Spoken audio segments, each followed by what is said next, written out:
વાત, આ ભારતીય જનતા પાર્ટીની સરકાર અને ઓલો 8-5 ગૃહમંત્રી હર્ષ સંઘવી અને ભૂપેન્દ્ર પટેલ આ તમારા માટે જ ખાટલા મિટિંગો ચાલુ કરી, ખાટલા બેઠકો ચાલુ કરી.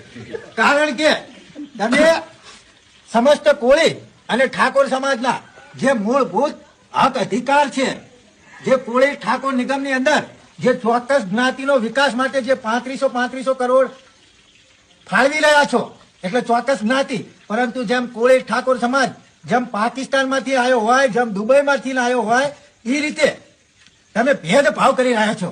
તો તમારી સરકારને પાડવા માટે જ આ ખાટલા બેઠકો અને ગામો ગામ યુવા કોળી એકતા સંગઠન દ્વારા જાગૃતિ કરવામાં આવી છે.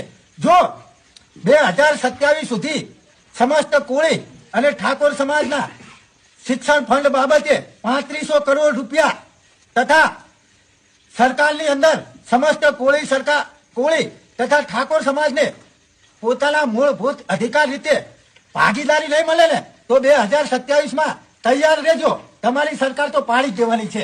એટલું યાદ રાખી લેજો તમે.